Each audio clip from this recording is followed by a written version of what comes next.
नमस्कार दोस्तों, हमारी आज की कहानी का नाम है बहाना। रमन, आज हम शाम को बाहर खाने के लिए चलेंगे। नेहा ने अपने पति से कहा। ठीक है, तुम मम्मी से कह देना ताकि हम शाम को समय से ही निकल लें। ठीक है, नेहा ने कहा।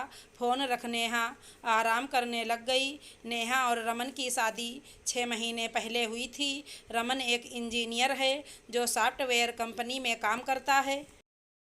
रमन के पिताजी रिटायर्ड अफसर हैं, अब घर पर ही रहते हैं और माँ एक गृहिणी। शाम की चाय के समय नेहा अपने सास ससुर के कमरे में चाय लेकर जाती है।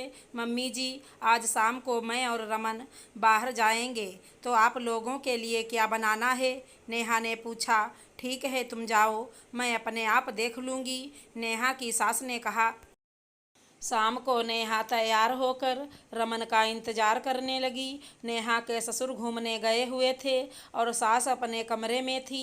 जैसे ही रमन की कार घर के बाहर आकर रुकी, सासू माँ के कमरे में से आवाज़ आने लगी। अरे मैं तो मर गई, ये सर दर्द तो मेरी जान ही लेगा। रमन आते ही माँ के कमरे में गया। क्या बात है माँ, तबीयत तो ठीक है? रमन अपनी माँ के पास बैठते हुए कहा। नेहा, माँ के लिए एक अदरक वाली चाय बना दो और बिस्किट ला दो, मैं सिर दबा देता हूँ, जल्दी ही आराम आ जाएगा, रमन ने कहा।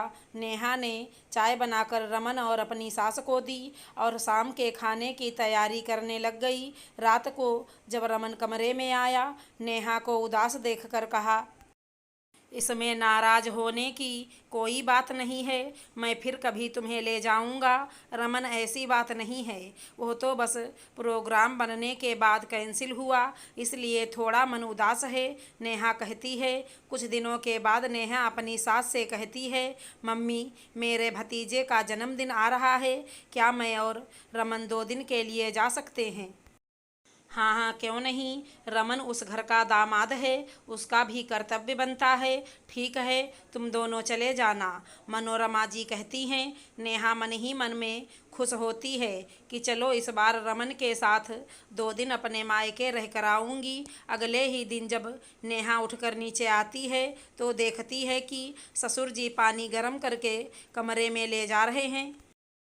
क्या हुआ पिताजी, आप गर्म पानी क्यों ले जा रहे हैं? नेहा ने आश्चर्य के साथ पूछा। अरे बहू, तुम्हारी सास का कमर का दर्द बढ़ गया है तो सेक करने के लिए ले जा रहा हूँ, नेहा के ससुर ने कहा। नेहा अपने सास के पास जाती है। क्या हुआ मम्मी जी, ज़्यादा परेशानी हो रही है? अरे बहू, हमारा तो बुढ़ापा है, पुराने दर्द कब उठ जाएं कुछ नहीं पता, मनोरमा जी ने दर्द में कराहते हुए कहा। जब रमन ने अस्पताल जाने की बात कही तो मनोरमा जी ने कहा, बेटा यह तो मेरा पुराना दर्द है, 2-3 दिन में ठीक हो जाएगा और अगर फिर भी आराम नहीं आया तो हम डॉक्टर के यहाँ चलेंगे। ठीक है माँ, मैं ऑफिस जा रहा हूँ, परेशानी हो तो मुझे फ़ोन कर देना और अपना ध्यान रखना। ये कह रमन ऑफिस के लिए निकल जाता है। पूरे दिन का काम निपटाकर नेहा अपनी सास के पास जाती है। मम्मी, कुछ आराम हुआ? बेटा, दर्द जाते से ही जाएगा, अब तो सहन करने की आदत पड़ गई है, तुम जाकर आराम करो, तुम्हारे ससुर जी मेरे पास हैं, वो ध्यान रख लेंगे, मनोरमा जी ने कहा।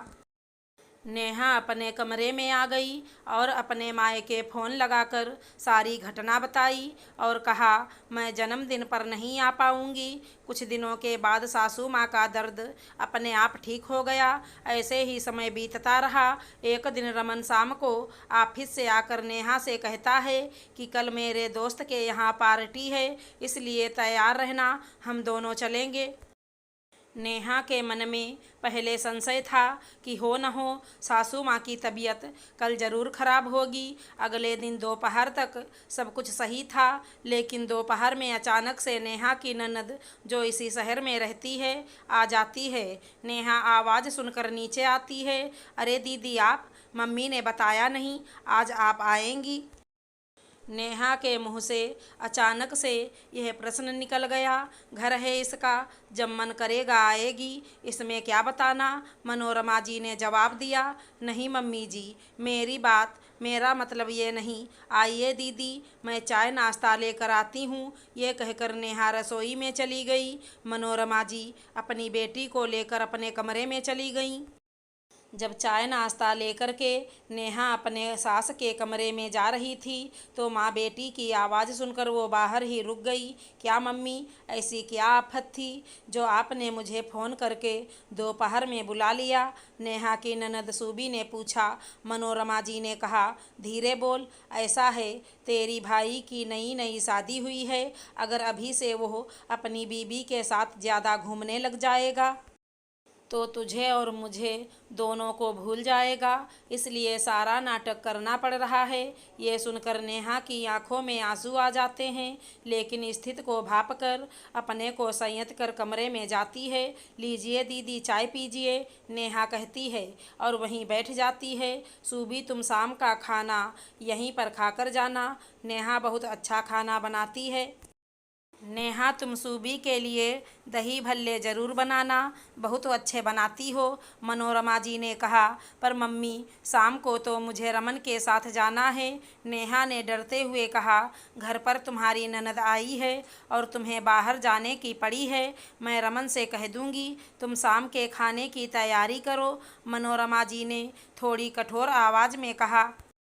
नेहा अपने कमरे में आ गई। उसे समझ नहीं आ रहा था कि उसकी सासू माँ उसके साथ ऐसा व्यवहार क्यों कर रही हैं। यह बात अगर वो रमन से कहती तो शायद वो नहीं मानता। अब उसे यह समझ नहीं आ रहा था कि उसे क्या करना चाहिए। उस दिन नहीं जाने की वजह से रमन नेहा से नाराज़ होता है, पर नेहा उसे कुछ नहीं बताती। 1 महीने के बाद मनोरमा जी की बहन की बेटी की शादी थी, जिसके लिए बहुत उत्साहित हो रही थी। बहू, तुम्हारी मौसी सास ने मुझे 15 दिन पहले बुला लिया है, इसलिए मैं पहले जाऊंगी और तुम और रमन बाद में आ जाना, मनोरमा जी ने खुश होते हुए कहा। मनोरमा जी जिस दिन जाने वाली थी उसी दिन सुबह रमन भागता हुआ नीचे आता है। माँ, पिताजी, नेहा बाथरूम में गिर गई और उसके पाँव में मोच आ गई है। मनोरमा जी अपनी बहू के कमरे में जाती हैं। क्या हुआ बहू, कैसे गिर गई तुम? मनोरमा जी आश्चर्य से पूछती हैं। वह मम्मी, नहाते हुए मेरा पैर फिसल गया और मैं नीचे गिर गई, नेहा ने धीरे से कहा। तो रमन, इसे डॉक्टर के पास ले जा, मनोरमा जी ने कहा। अरे नहीं माँ जी, डॉक्टर के पास जाने से क्या होगा, यह तो अपने आप 2-3 दिन में ठीक हो जाएगी। रमन को फालतू में छुट्टी लेनी पड़ेगी और फिर शादी में भी तो जाना है, नेहा ने तुरंत कहा। मनोरमा जी नीचे आकर अपने पति और रमन से कहती हैं, मुझे तो आज निकलना था, अब क्या करूं? मम्मी, आप ऐसी हालत में तो नेहा को छोड़कर कैसे जाओगी? फिर उसकी देखभाल कौन करेगा? रमन ने कहा। मनोरमा जी को मन मार कर घर पर ही रुकना पड़ता है। एक दिन मनोरमा जी जब बहू के लिए खाना ले जा रही होती हैं तो उनकी बहू किसी से फ़ोन पर कह रही होती है, जब तक आपके साथ कुछ गलत नहीं होता है आप ही समझ नहीं पाते हो कि आप दूसरों के साथ कैसा व्यवहार कर रहे हैं। अब सासू माँ को पता चलेगा कि कैसा लगता है जब आपके प्रोग्राम कैंसिल होते हैं। बहू, तुम चोट लगने का नाटक कर रही हो, तुम्हें शर्म नहीं आती? मनोरमा जी गुस्से में कहती हैं। क्या हुआ मम्मी? नेहा फ़ोन काट कर कहती है। मैंने तुम्हारी सारी बात सुन ली है कि तुम यह सब जानबूझकर बहाना कर रही थी मुझे यहाँ रोकने के लिए, मनोरमा जी ने गुस्से में कहा। लेकिन मम्मी जी, मैंने क्या नया किया? जो मैं इस घर में देख रही हूँ वही तो किया, नेहा ने कहा। क्या मतलब है तुम्हारा? नेहा की सास ने अनजान बनते हुए कहा।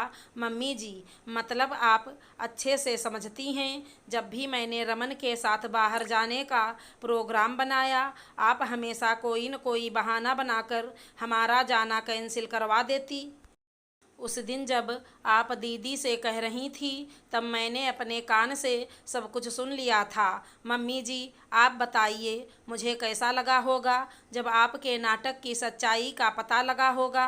मैंने आज तक रमन को कुछ नहीं बताया क्योंकि मैं नहीं चाहती कि आपके मन में जो गलतफहमी मेरे लिए है उसके बीज में रमन के मन में भी बो दूँ।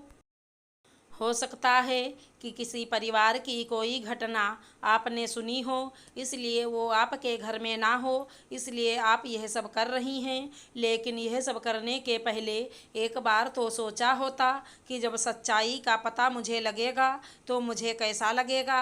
आज इस उम्र में भी आपका शादी में जाने का कितना मन था, तो सोचिए कि मेरा जीवन तो अभी शुरू ही हुआ और आपने मेरी खुशियाँ अपनी झूठी सोच के पीछे रौंद दी। आप मुझे एक मौका तो देती मुझे खुद को सिद्ध करने का। आपको क्या लगता है कि ये सब मैं करके खुश हूँ? मम्मी जी, रिश्तों में होशियारी की नहीं, समझदारी की ज़रूरत होती है। अगर आप मुझसे इस प्रकार के बहाने नहीं चाहती हैं तो आपको भी ये सब बंद करना होगा। नेहा ने कहा, बहू, मैं ये सब नहीं करना चाहती थी, लेकिन आसपास वालों की बातों में आकर के मेरे दिल में एक डर बैठ गया कि मैं अपने बेटे को ना खो दूं। जब मैंने फ़ोन पर तुम्हारी बात सुनी तो मुझे बहुत गुस्सा आया, लेकिन अब मुझे लग रहा है कि ये गुस्सा तो तुम्हें भी आया होगा जब मेरे झूठ का पता चला होगा। बहू, तुम बहुत समझदार हो जो तुमने रमन को इन सब बातों से दूर रखा। मुझे समझ आ गया है कि मैं बहू को अपने बेटे से अलग करने के चक्कर में शायद अपने घर के ही टुकड़े ना कर दूं। बेटा, मैं इस बात का ध्यान रखूंगी कि तुम और रमन दोनों खुश रहो, क्योंकि तुम्हारी दोनों की खुशी में ही इस घर की खुशी है।